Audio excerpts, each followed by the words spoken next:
നമസ്കാരം. ഞാൻ ഡോക്ടർ ഫിർദൗസ് ഇക്ബാൽ ചങ്ങമ്പള്ളി.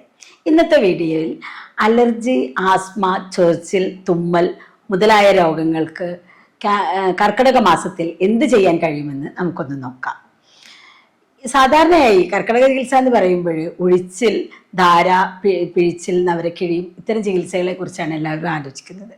പിന്നെ കൂടുതലായും കർക്കിടക ചികിത്സയ്ക്ക് വരുന്ന ആളുകൾ വേദനകൾ കൊണ്ട് കഷ്ടപ്പെടുന്ന ആളുകളാണ്. പ്രത്യേകിച്ചും പ്രായമായവർ 50 വയസ്സിന് മേലെയുള്ള ആളുകളാണ് എനിക്ക് ഉള്ള വേദനകൾക്കാണ് സാധാരണയായി കർക്കിടക ചികിത്സ ചെയ്യാറുള്ളത്. പക്ഷേ ഈ അടുത്ത കാലത്തായി യുവതലമുറയും കർക്കിടക ചികിത്സയ്ക്കായി മുന്നോട്ട് വരാറുണ്ട്. പക്ഷേ ഇതിൽ കഫപ്രധാനമായ രോഗങ്ങൾ, ചൊറിച്ചിൽ, തുമ്മൽ മുതലായ രോഗങ്ങളും ഈ കാറ്റഗറിയിൽ തന്നെ കർക്കിടക മാസത്തിൽ ചികിത്സിച്ച് പ്രിവെൻറ്റ് ചെയ്യാവുന്നതാണ്. പ്രിവെൻഷനായാലും അതുപോലെ തന്നെ പലപ്പോഴും ഈ സമയത്ത് ഇത്തരം രോഗങ്ങൾ കൂടുന്നതായിട്ട് കാണാറുണ്ട്. തണുപ്പടിച്ചാൽ ഉടനെ ആസ്മ വരുന്ന ഒരുപാട് ആളുകളുണ്ട്. എന്തായിരിക്കും ഇതിന് കാരണം? തണുപ്പ് കാരണം ശരീരത്തിൽ മൈന്യൂട്ടായിട്ടുള്ള ശ്രിങ്കേജ് വരും.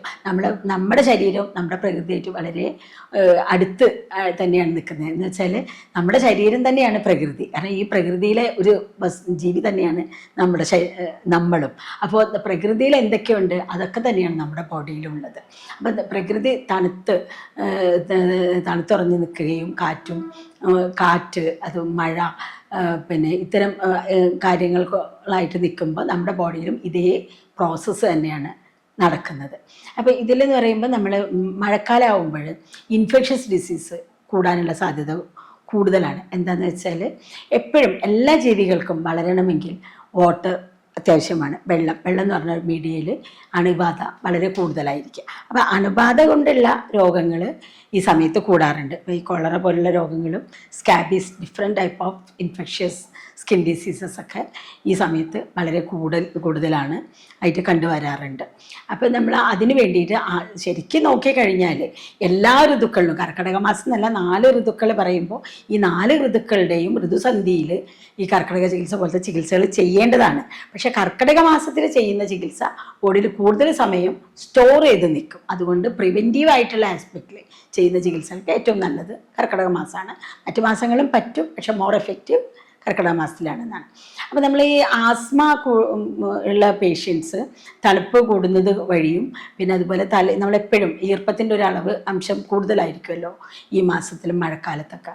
അപ്പോൾ അതുകൊണ്ടും കൂടാനുള്ള സാധ്യതയുണ്ട്. അതിന് ഏറ്റവും എളുപ്പത്തിലുള്ള പ്രതിവിധിയാണ് മഞ്ഞൾ, ഉപ്പ്, തുളസിയില. ഈ 3 സാധനങ്ങൾ വെള്ളത്തിലിട്ടിട്ട് തിളപ്പിച്ചിട്ട് 3-4 തവണ ആവി കൊള്ളുക. ഒരു ചെറുതായിട്ട് ചുമയുണ്ടെങ്കിൽ പോലും, അല്ലെങ്കിൽ ചെറുതായിട്ട് ഒരു മൂക്കടപ്പ്, അല്ലെങ്കിൽ അങ്ങനെ എന്തെങ്കിലും ബുദ്ധിമുട്ടുണ്ടെങ്കിൽ തന്നെ ഈ ഒരു ചികിത്സ ചെയ്യുകയാണെങ്കിൽ അത് വളരെ എഫക്റ്റീവാണ്. ഇപ്പം നമുക്ക് പലപ്പോഴും ഇതിൻ്റെയൊക്കെ തുടക്കമായിട്ട് കാണാറുള്ളത്, ഈ അസുഖം വന്നു കഴിഞ്ഞ് നല്ല ഇൻഫെക്ഷൻസ് ആയതിനു ശേഷം നമ്മൾ ഏത് തരം അണുക്കളാണ്, എന്താണ്, ബ്ലഡ് കൾച്ചർ ചെയ്ത്, യൂറിൻ കൾച്ചർ ചെയ്ത്, ഇതൊക്കെ നോക്കുന്നതിനേക്കാൾ എളുപ്പം ഏറ്റവും ആദ്യം കാണുന്ന ലക്ഷണങ്ങൾ പലപ്പോഴും തൊണ്ടയിൽ ഒരു കിരിയിരിപ്പായിരിക്കും. തൊണ്ടയിൽ ചെറിയൊരു ഇറിറ്റേഷന്, അതല്ലെങ്കിൽ ഒരു ക്ഷീണം, പനിയുണ്ടോ ഇല്ലേ എന്നുള്ളൊരു സംശയം. അത്തരം സമയത്ത് തന്നെ ഈ തരത്തിലുള്ള ഒരു സ്റ്റീം ചെയ്യുകയാണെങ്കിൽ വളരെ ഉപകാരപ്രദമാണ്. ഞാൻ എളുപ്പത്തിലുള്ള മരുന്ന് പറഞ്ഞെന്ന് മാത്രമേ ഉള്ളൂ. ആയുർവേദത്തിൽ ഇതിന് ഉതകുന്ന ഒരുപാട് മരുന്നുകളുണ്ട്. ഡോക്ടറുടെ നിർദ്ദേശപ്രകാരം അത്തരം മരുന്നുകളെല്ലാം ഉപയോഗിക്കാം. അതുപോലെ തന്നെ എളുപ്പത്തിൽ ശ്വാസം മുട്ട്, ചുമ ഇവ തുടങ്ങുന്നേ ഉള്ളൂ എന്നുണ്ടെങ്കിൽ ചെയ്യാവുന്ന ഇൻറ്റേർണൽ ആയിട്ടുള്ളൊരു മരുന്നാണ്. ഒരല്പം തേനെടുത്തിട്ട് അതിൽ ഇഞ്ചിയും ചെറുനാരങ്ങ നീരും, വെള്ളം ചേർക്കാതെ ഇഞ്ചിയും ചെറുനാരങ്ങ നീരും കൂടി ചൂടാക്കിയതിന് ശേഷം തേനിലേക്ക് ഒഴിക്കുക. തേൻ ചൂടാക്കാൻ പാടില്ല. ഈ ചൂടാക്കിയ മിശ്രിതം ഇതിലേക്ക് ഒഴിച്ചിട്ട് ഒരു 6 തവണ വരെ 2 ടീസ്പൂൺ വെച്ച് കഴിക്കാവുന്നതാണ്. ഒരു ഹോം റെമഡി എന്നുള്ള നിലയ്ക്ക് തുടക്കത്തിൽ ചെയ്യാവുന്ന ചികിത്സ. എന്നുവെച്ചാൽ ആയുർവേദത്തിൽ മറ്റ് ശാസ്ത്രങ്ങളെ അപേക്ഷിച്ചിട്ട് പൂർവ്വരൂപം എന്നൊരു കാര്യമുണ്ട്. രോഗങ്ങൾക്ക് 5 അവസ്ഥകൾ പറയുന്നുണ്ട്. ഒന്ന് നിദാനം, പൂർവ്വരൂപം, രൂപം, ഉപശയം, സംപ്രാപ്തി എന്ന് പറഞ്ഞാൽ 5 അവസ്ഥകളാണ്, 5 സ്റ്റേജസ് ഉണ്ട്. അപ്പം നിദാനം എന്ന് പറയുമ്പോൾ കാരണമാണ്. ഇവിടെ കാരണമാവുന്നത് മഴക്കാലത്തെ ഇൻഫെക്ഷസ് ആയിട്ടുള്ള കാര്യങ്ങൾ. പിന്നെ അതാണ് ആദ്യത്തെ കാര്യം. പിന്നെ ഈ പൂർവ്വരൂപം എന്ന് പറയുമ്പോൾ അതിൻ്റെ തൊട്ട് മുമ്പുള്ള എന്തൊക്കെ ലക്ഷണങ്ങളൊക്കെ കാണിക്കുന്നതാണ്. പക്ഷേ എന്ന് പറയുമ്പോൾ നമ്മൾ എന്തെങ്കിലും സാധനങ്ങൾ എന്തെങ്കിലുമൊക്കെ ഉപയോഗിച്ചിട്ട് മാറ്റം വരുന്നുണ്ടെങ്കിൽ നമ്മൾ ഡോക്ടറെ അടുത്ത് ചെന്നിട്ട് നമ്മൾ പറയുമല്ലോ, ഡോക്ടറെ എനിക്ക് ചൂടുള്ള എന്തെങ്കിലും കഴിച്ചാൽ എനിക്ക് അപ്പോൾ ഒരു ആശ്വാസമാണ്, ചിലർ ഒരു തണുത്തത് കഴിക്കുമ്പോൾ ഒരു ആശ്വാസമാണ്, അങ്ങനെയൊക്കെ പറയുന്ന അതിനെയാണ് ഉപശയം എന്ന് പറയുന്നത്. പിന്നെ ഇതും നമ്മൾ രോഗനിർണയത്തിലേക്ക് എത്താനുള്ള ഒരു പാതയാണ്. അപ്പം അതുകൊണ്ട് ഈ പൂർവ്വരൂപം എന്ന് പറയുന്ന സമയത്താണ് ഈ മരുന്നുകൾ കഴിച്ചു നോക്കേണ്ടത്. പിന്നെ നിങ്ങൾക്ക് ഡോക്ടർ ഈവൻ ഏത് ഡോക്ടറെ എടുത്തായാലും ഡോക്ടേഴ്സ് എന്ന് പറയുമ്പോൾ അവർക്ക് എല്ലാ കാര്യങ്ങളും അറിയാം. മീൻസ് ഞാൻ ആയുർവേദ ആയാലും അലോപ്പതി ആയാലും ഹോമിയോപ്പതി ആയാലും ഇത്തരം കാര്യങ്ങൾ പറയുമ്പോൾ ഡോക്ടേഴ്സ് ആണെങ്കിൽ അവർക്ക് മനസ്സിലാവും. പക്ഷെ മെഡിക്കൽ പ്രൊഫഷനിൽ പല ആളുകളുണ്ട്, ഡോക്ടേഴ്സ് അല്ലാത്തവരുണ്ട്. അപ്പോൾ ഡോക്ടേഴ്സ്, റിയൽ ഡോക്ടേഴ്സിൻ്റെ കാര്യങ്ങൾ മനസ്സിലാവും. അപ്പോൾ നിങ്ങളിപ്പോൾ ഇത്തരം കൊച്ചു കൊച്ചു ചികിത്സകൾ ചെയ്തിട്ട് എനിക്ക് ഇങ്ങനെയൊക്കെ ചെയ്തപ്പോൾ ആശ്വാസം ഉണ്ടായി, അല്ലെങ്കിൽ ഇങ്ങനെ ചെയ്തിട്ടും ആശ്വാസം ഉണ്ടായില്ല എന്ന് പറയുമ്പോൾ ഒരു കൃത്യമായിട്ടുള്ള മരുന്ന് തരാൻ പോലും അത് സഹായിക്കും. അങ്ങനെ ഇത്തരം കൊച്ചു കാര്യങ്ങൾ ചെയ്യാവുന്നതാണ്. പിന്നെ ഈ ഇച്ചിങ് പല ആളുകൾക്കും മഴക്കാലത്ത് കൂടാറുണ്ട്. നമ്മൾ സ്കിന്നിലൊക്കെ സ്ക്രാച്ച് വന്നു കഴിയുമ്പോൾ അതിലൂടെ സ്കിന്ന് വഴിയുള്ള ഇൻഫെക്ഷൻ, പുറമേ നിന്നുള്ള ഇൻഫെക്ഷൻസ്, അണുക്കൾ അതിൽ കയറാനുള്ള സാധ്യതയുണ്ട്. അതുകൂടാതെ വാതരോഗം കൊണ്ട് ഇച്ചിങ് വരും. നിങ്ങൾക്ക് അത്ഭുതം തോന്നുന്നുണ്ടാവും സാധാരണക്കാരായ ആൾക്കാർക്ക്. കാരണം വാദത്തിൻ്റെ ക്യാരക്ടറായിട്ട് പറയുന്നതിൽ ഒരെണ്ണമാണ് ഡ്രൈനെസ്. അപ്പോൾ ഈ വാദം കൂടുക, വാദത്തിൻ്റെ അവസ്ഥ മീൻസ് വാദ എന്ന് പറയുമ്പോൾ നമ്മൾ വാദരോഗം അല്ല, വാദ എന്ന് പറയുന്നത് വേറെ, വാദരോഗം എന്ന് പറയുന്നത് വേറെയാണ്. അപ്പോൾ ഈ വാദ എന്ന ഫാക്ടർ ബോഡിയിൽ കൂടുമ്പോൾ ഡ്രൈനെസ് കൂടും. ഈ ഡ്രൈനെസ് കാരണം ഇച്ചിങ് ഉണ്ടാവും. ഈ ഇച്ചിങ്ങിൽ നമ്മളൊന്ന് തോണ്ടി സ്ക്രാച്ച് ചെയ്ത് ഇരിക്കുമ്പോൾ അതിലേക്കാണ് ബാധ വരും. അപ്പോൾ ഈ ഇച്ചിങ്, ഈ ഇത്തരം ഡ്രൈനെസ് കുറക്കാനും തൊലിക്ക് നല്ല മാർദ്ദവം ഉണ്ടാവാനും തൊലിയുടെ ആരോഗ്യത്തിനും വളരെ നല്ല ഒരു ട്രീറ്റ്മെൻറ്റാണ് കർക്കിടക ചികിത്സ. അപ്പോൾ ഈ കർക്കിടക മാസത്തിൽ ഈ അലർജി കൂടുന്നതിലും ഇച്ചിങ് കൂടുന്നതിലും ഇതും കൂടി ഒരു ഫാക്ടറാണ്. ഇച്ചിങ് ആയിട്ടാണ് ആദ്യം വരിക. ആ ഡ്രൈനെസ്സിലാണ് ആദ്യം നമുക്ക് ഇച്ചിങ് വരുന്നത്, പിന്നീടാണ് അതിൽ ഇൻഫെക്ഷൻ്റെ സാധ്യത കൂടുന്നത്. അതിന് മുമ്പ് മേ ബി അതിൽ ഇൻഫെക്ഷൻ ഉണ്ടാവാം, വളരെ കുറഞ്ഞ ഒരു അണുക്കൾ അവിടെ എത്തിയിട്ടുണ്ടാവാം. പക്ഷെ അതിനെ എങ്ങനെയെങ്കിലും പുറന്തള്ളാൻ വേണ്ടിയിട്ട് ബോഡിയുടെ ഇന്നേറ്റ് ഇമ്മ്യൂണിറ്റി അല്ലെങ്കിൽ അക്വയർഡ് ഇമ്മ്യൂണിറ്റി സഹായിച്ചും കൊണ്ട് മീൻസ് ട്രൈ ചെയ്തുകൊണ്ടിരിക്കുമ്പോഴായിരിക്കും നമ്മളൊന്ന് കോറി മുറിവാക്കി അതിൽ അണുബാധ വരുന്നത്.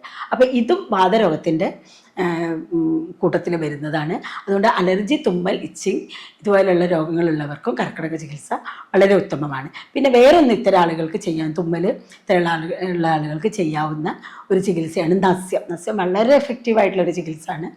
ഒരുപാട് തരം മരുന്നുകളുണ്ട്. മരുന്നുകളും പിന്നെ ഇൻറ്റേർണൽ, അതിനൊപ്പം കഴിക്കുന്ന ഇൻറ്റേർണൽ മരുന്നുകളും ശ്രദ്ധാപൂർവ്വം തിരഞ്ഞെടുക്കേണ്ടതുണ്ട്.